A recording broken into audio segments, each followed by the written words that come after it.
शीत सत्र का पहला दिन शुरू हो चुका है। इस मौके पर कई अहम मुद्दों पर चर्चा हो सकती है। कांग्रेस सांसद मनीष तिवारी ने लोकसभा में स्थगन प्रस्ताव का नोटिस दिया और कतर में भारतीय नौसेना के 8 पूर्व कर्मियों को मौत की सजा पर चर्चा की मांग की। गौरतलब है कि मध्य प्रदेश, राजस्थान, छत्तीसगढ़ में भाजपा को स्पष्ट बहुमत मिल गई है। मध्य प्रदेश में भाजपा प्रचंड बहुमत पाकर 163 सीटें जीतने में सफल रही। वहीं राजस्थान में भाजपा को 115 सीटों पर जीत मिली। छत्तीसगढ़ में भाजपा 54 सीटें जीतकर सत्ता कब्जाने में सफल रही। वहीं तेलंगाना में कांग्रेस को 64 सीटों पर जीत मिली। मिजोरम चुनाव 2023 के लिए आज मतगणना शुरू हो गई है। संसद का शीतकालीन सत्र शुरू हुआ है। सत्र के शुरू होते ही एनडीए के सांसदों ने पीएम मोदी का तालियां बजाकर जोरदार स्वागत किया। इसके अलावा मोदी की मौजूदगी में लोकसभा में तीसरी बार मोदी सरकार और बार बार मोदी सरकार के नारे लगाए गए।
माननीय सभासदों, माननीय अध्यक्ष जी,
माननीय सदस्यगण, अत्यंत दुख के साथ मैं सभा को हमारे 6 पूर्व साथियों के निधन के बारे में सूचित करना चाहता हूं।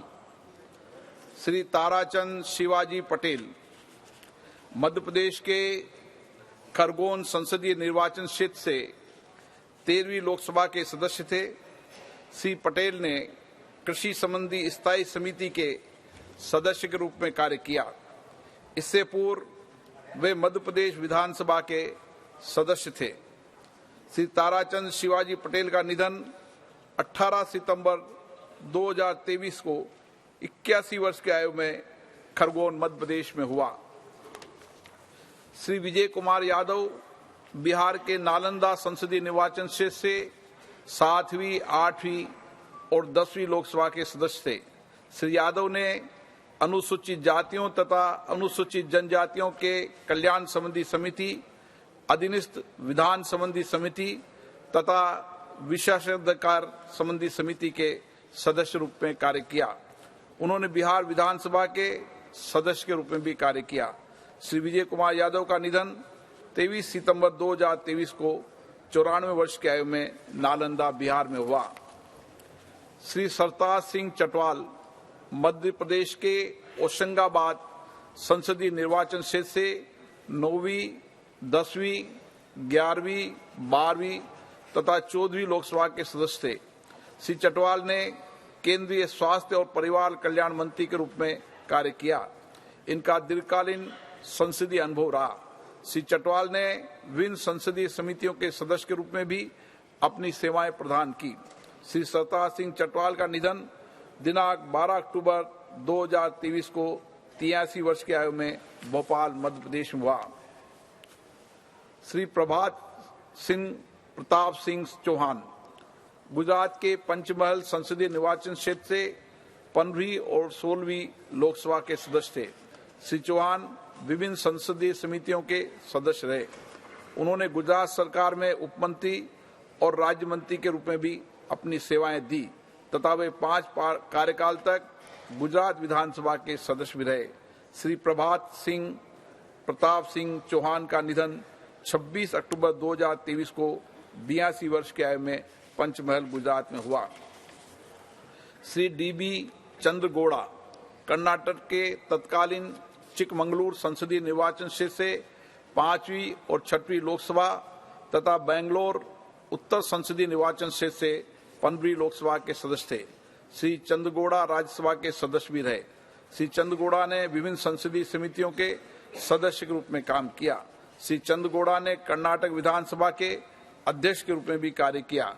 वे 3 कार्यकाल के लिए कर्नाटक विधानसभा के सदस्य रहे तथा वे कर्नाटक विधान परिषद के सदस्य भी रहे। श्री चंद्रगौड़ा ने कर्नाटक सरकार में अनेक मंत्रालयों का कार्यभार संभाला तथा उन्होंने कर्नाटक विधानसभा और कर्नाटक विधान परिषद में नेता प्रतिपक्ष के रूप में भी कार्य किया। श्री DB चंद्रगौड़ा का निधन 7 नवंबर 2023 को 87 वर्ष की आयु में चिकमंगलूर, कर्नाटक में हुआ। श्री वसुदेव आचार्य पश्चिम बंगाल के बांकुरा संसदीय निर्वाचन क्षेत्र से 7वीं, 8वीं, 9वीं, 10वीं, 11वीं, 12वीं, 13वीं, 14वीं एवं 15वीं लोकसभा के सदस्य रहे। अपने दीर्घ संसदीय अनुभव के साथ श्री आचार्य ने सरकारी उपकरण संबंधी समिति, सरकारी आश्वासन संबंधी समिति, रेल संबंधी समिति, याचिका तथा कृषि संबंधी समिति के सभापति के रूप में कार्य किया तथा वे विभिन्न संसदीय समितियों के सदस्य भी रहे। श्री आचार्य 11वीं, 12वीं, 13वीं एवं 15वीं लोकसभा के दौरान लोकसभा की सभापति तालिका के सदस्य भी रहे।